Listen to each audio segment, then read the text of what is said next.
Hello, everybody. My name is Ian Kirkpatrick. I'm an author, editor, robot, and today we're going to talk about taking your story from draft 1 to draft 2. So this can be one of the more, I feel like, jarring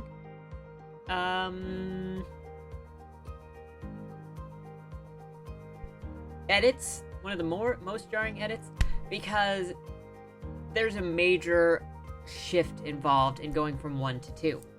So, a good mentor in my life told me, first draft is for me, the author.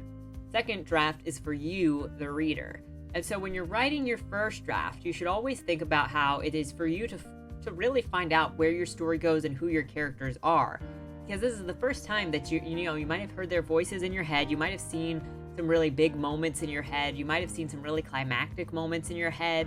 And all of that. So this isn't necessarily the first time that you're being introduced to these characters, but this is the first time that you're seeing how characters get from point A to point B and what these characters actually do when they're in that situation. Because I don't know if you're anything like me as a writer, but what you imagine or the stuff that you see in your head is not necessarily how your characters tend to act on the page. I mean, maybe kind of, but mine like to deviate a little bit. I can kind of push them in a direction, but I don't necessarily know how they're get there. And sometimes they, weave around. So anyway, the first draft is really like your first date. You're getting to know these characters, you're getting to know what their actual story is, you're getting to know how all of the pieces connect. And even at the end of your first draft, you may not have all of the pieces actually connected. In the story that's showing on the page right now, that is my third novel? That is my third novel, Creatures Lie Here. And when I was writing the first draft, I actually completely skipped writing 2 chapters because I knew that something needed to be there for transitional purposes, that my characters needed to learn something, but I wasn't sure what they needed to learn at that time. So I completely skipped it. There were also scenes in my debut novel, Dead End Drive, that I skipped so I could get to the end and then came back and wrote them last. I think what used to be chapter 3, I don't know what the chapter number is now anymore because I've changed the chapters a number of times, but there's a chapter following the dinner scene, the reading, that changed like 4 times, but it was the last scene that I wrote because I wasn't entirely sure what needed to go there, and I still changed it after 3 more edits. Point being, the first time you write your story, you're just sort of connecting the dots to see where it goes and learning who your characters are. So the entirety of the first draft is for you, designed for you, and you can put anything in it that you need to. In my first drafts, I tend to go off in tangents for the characters, like not like emotional tangents. Sometimes it's emotional tangents, but usually it's not. Sometimes it's just like backstory tangents because I'm reasoning myself through the scene as to why this character acts like this or why this character thinks like this or places that they've come from. And then when I go through it again, it's not information that the reader necessarily needs, it's information that I needed at that time to know how the scene was going to go. And so that takes us to the second draft. So the first draft is you getting to know those characters, who they are, where they come from, and you're gonna have you might have a lot more information in there because you're just being exposed to these characters. I mean, maybe you're a plotter who figures out everything before you get started, and so you don't have this problem. I don't know anybody that completely has plotted out everything, and then there are no surprises when they're writing their story. So let me know in the comments down below if you plot out your entire story before you start writing, and you're just never surprised by the way anything is written, and you know your character motivation the whole time. And just let me know in the comments down below if that's you, because I haven't met anybody that knows everything before they get started. But then when you're taking it from this book is for you to this book is for the reader, then you have to start asking yourself certain questions that would help figure out whether the reader is compelled to keep going or whether the content in there was written specifically for you. So these are some of the questions that I ask myself when I'm going over content in a story. It's so easy to get bogged down. Some of the more recent stories that I have betaed or critiqued, there is so much emotional like piling where it's internal monologue that's just kind of emotionally going in a circle to build up the character emotionally before they take action, or in some cases, no action. And there's so much unnecessary backstory, especially introduced really, really early on. And I get the point of having backstory, like in chapter 2, at page 10, for the author, because again, the author is trying to figure out who these characters are, where they come from, the life they lived, because their background is going to inform the way that they act, is going to inform their decisions, is going to inform their personality. And so the reader, or the author in the first draft, is trying to figure out all of those questions to know how their character is going to make decisions. When it comes to exposition and backstory, the question should always be, does the reader need to know this now? In the first 20 pages and the first 30 pages, the answer is usually no, because the reader wants to see the character doing something. The character needs to make some kind of questionable actions or make some decisions that get the reader going, why did they do that? And then when the reader starts asking questions is when you can start like dropping little bits of information for the reader to start understanding the psychology of that character. Like, how did they become the person they become? Not like a dump, but here's just a little bit of seasoning. When you're going through your chapters and your scenes in the second draft, or any draft that's for the reader and not for the author, it's also important to ask if the scene either reveals character or moves the story forward, or does it do both? So in playwriting class, this is something that we always talked about because it's very, very important on a stage with a live audience to never have dead air. You never want to bore the audience. So every scene must always do one or both of those things. Move the story along, reveal character, and to reveal character, it has to be something new that hasn't been shown to the reader before. So if this scene shows that a character is an alcoholic, right? This scene reveals that this character is an alcoholic. The next scene that reveals their character cannot reveal that they are an alcoholic who prefers rum, because that's not revealing anything new to us. Okay, it's revealing rum specifically, but it's not revealing anything that's new for their character. They're still an alcoholic. So if you're using a scene to reveal a character, it has to be something new. Let's take a less extreme example. If we're showing that a character is bratty, we can do that in one scene. But if later in the story it comes up that there's this scene that just happens, nothing moves the story along, but we're just seeing them act bratty again, we're not revealing anything new about their character because we already know that they're like this. So perhaps you would want to have a scene where they're being bratty, but it also moves the story along. So then the reader feels like the story is moving. So every scene in a book or a story that's written for a reader should either affect the plot line or reveal something new about a character. And this is something that you should ask yourself when you were doing draft 2. And if it doesn't do either of those things, you either need to add something to make it do one of those things, or you can probably take it out. If you just absolutely love a scene, you really love the character interactions, you really love the dialogue, you really love the setting, but it doesn't reveal character or move the plot forward, the way to fix this is just add something in there that makes it necessary. There's never a situation where you just have to cut a piece or cut a part out unless, you know, your agent or your editor is like, you need to cut this. But even then, I've heard published authors talk about how they were told to cut a scene because it didn't do anything for the plot line. They really liked the scene, and instead of cutting it, they added like an item or two in there, like small changes that made it relevant and necessary for the plot, and they didn't have to remove it anymore. So there are always ways to make a scene work with the storyline. I already said this before, but I will say it again because I read so many books. Usually you do not need flashbacks in the first 15 to 20% of the book. Readers and agents especially want to know who is the main character, what is their goal, and what stands in their way of getting it. They also want to see a proactive main character who is going for something.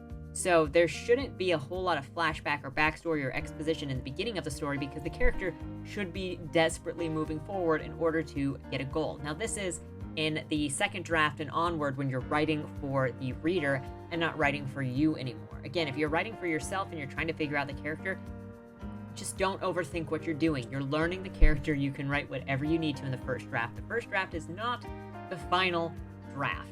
So don't worry about writing perfectly. Don't worry about any of these rules while you are writing, or, suggestions while you are writing the first draft.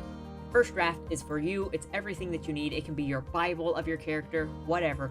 But when you're writing for the reader, you want to be compelling, you want to be moving forward, you want to be informative, and you want to avoid slowing the story down. The thing that I look for when I'm doing a draft 2 is I look for what is the inciting incident, what is moving the character along. So I already mentioned that we want to look for the goal of the character, and we want to see what the character is doing, where they are going. And like I mentioned, this is very important.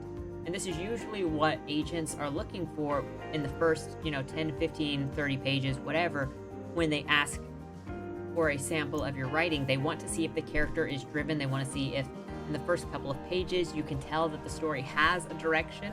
And so when you're looking over your draft 2, try to pinpoint where your inciting incident is. And that is the thing that forces your character into action, that kind of puts them on the road to their life changing.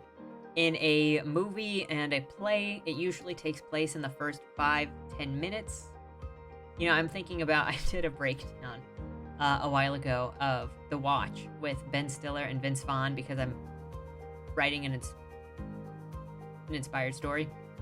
And the inciting incident happens within like the first 3 minutes of that. It's, spoiler alert, first 3 minutes. The Costco night guard gets murdered. And that changes the main character's life. That's the inciting incident that forces something to change in the character, forces the main character to take action, which is start a watch group, start a neighborhood watch. So in a book, it doesn't have to be quite that immediate, but you should be able to pinpoint what is the thing that comes into your character's life that forces them to move. And I would say this really shouldn't be like 20% into the book. It should be decently early enough that it gets the character moving before the story is stagnant. Because before the inciting incident, the character's not really doing anything. And the last question that I would ask myself when I'm going through draft 1 into draft 2 is, does every scene connect with the character's immediate needs? So one thing that I often talk about, and I haven't done a long span video on this yet, is Meisner, but for writing. And Meisner is an acting method where you are in the moment and you focus on being in the moment and what your immediate needs are. And so one of the tricks that actors use when they're on the stage is their characters always have something that they're trying to get. There's always a reason why they are there. And I'll repeat this all the time, is none of your characters, and even you as a person, you're never somewhere for no reason.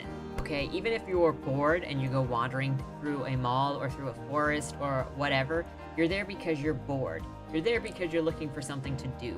You're there because it's more interesting than your house. So there's always a reason as to why somebody is somewhere doing something.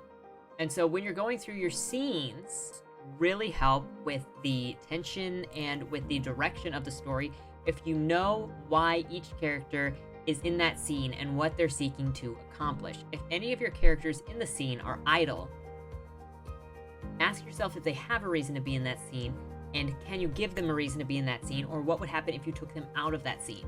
Why are these two characters talking to one another? Is it because character A has to teach character B? Okay, why is character B there? Because they are forced to be there, because they want to be there, because this is something that they need to do in order to get the thing that they want.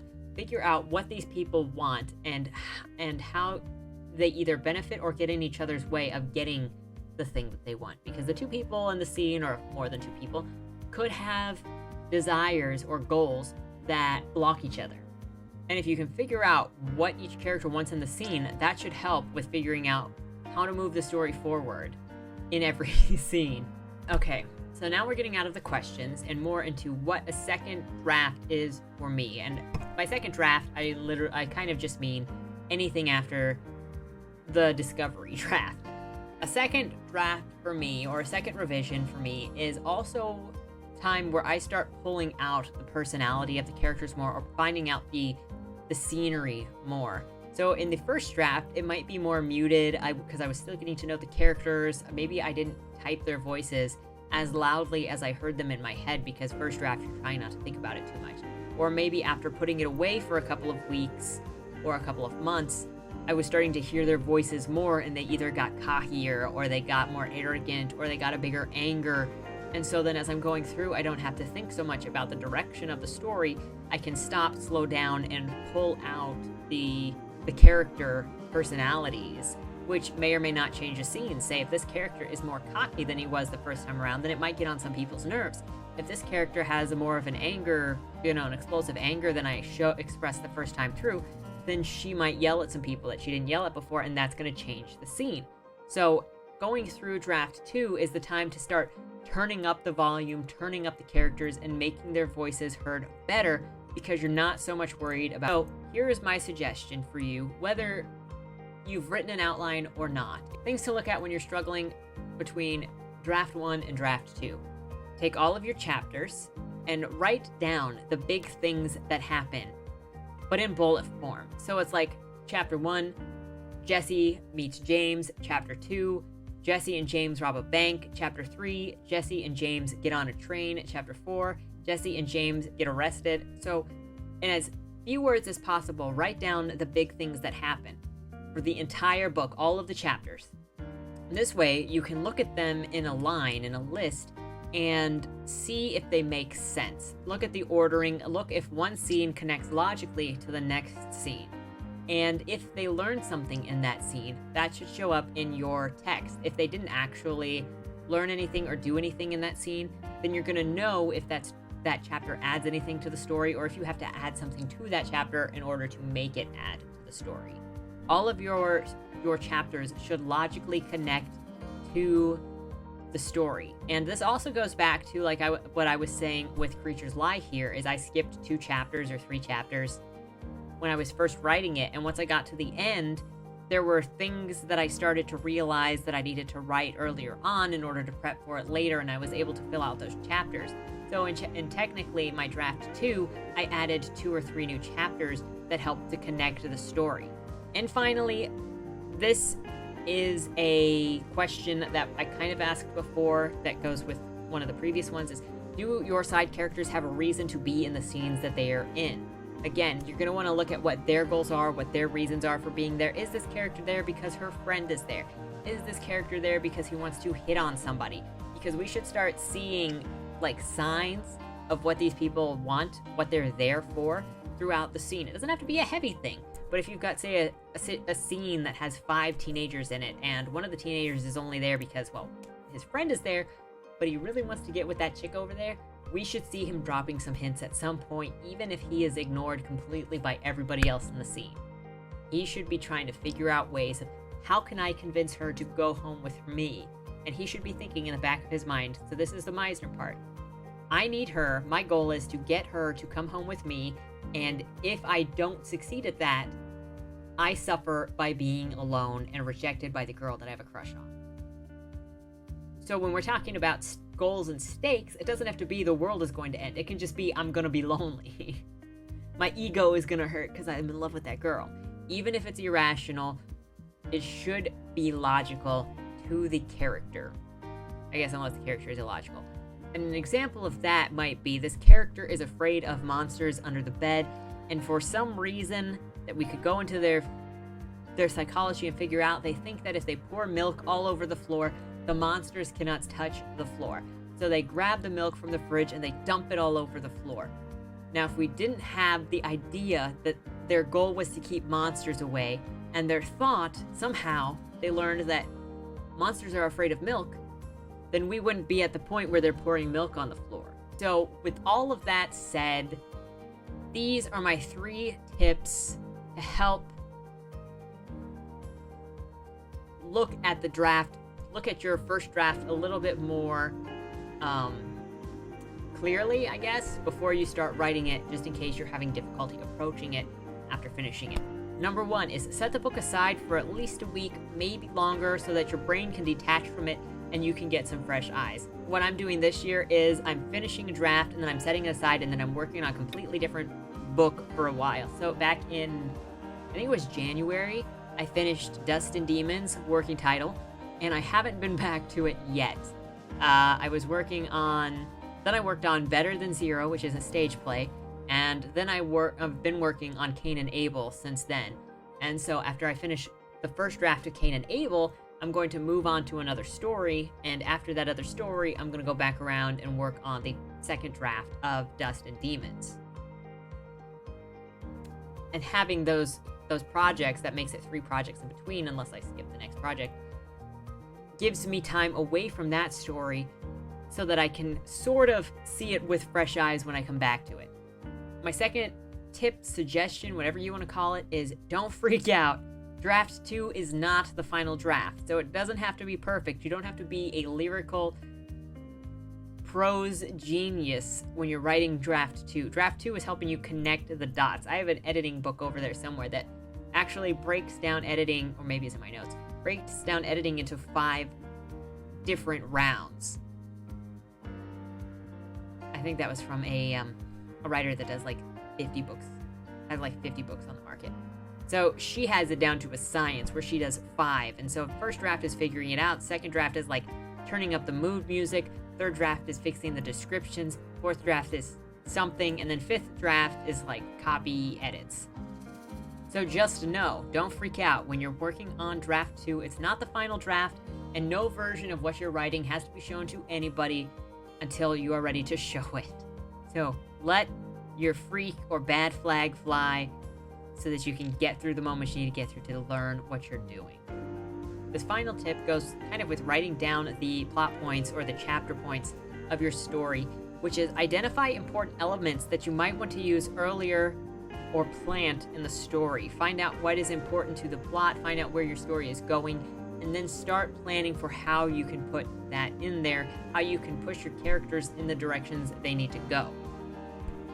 Draft 2 is really about connecting everything after the fact and oiling it down. And every revision after that is just preparing the book for the reader. And this is probably the hardest thing to hear for a lot of writers, is that if your story has parts that you just absolutely love, but it doesn't make sense for the story, you have to do generally what's better for the reader, and sometimes that means taking out those moments that don't make sense. If you're the only one that loves that part of your book, then maybe it's not fitting for that section, and maybe you should keep it in. And that is still your call as the author, until you have maybe an agent or an editor that says this something needs to change here. But I guess at the end, that's all there is. But that is just those are just my suggestions. That is how I deal with second draft. If you're a writer, let me know what your draft 2 or further draft process is. If you'd like to share, if you're struggling with doing further drafts, you can leave it in the comments down below. Or if you have any suggestions of your own for how you approach the second draft, I would also love to hear those in the comments down below, because I could probably definitely use some myself. That is all for today. If you like this kind of content, please remember to like, share, and subscribe for more. If you have any suggestions for videos that you'd like to see me do, leave it in the comments down below and I'll take a look at it. And I guess until next time, have a good week, and I will see you next time. Don't die.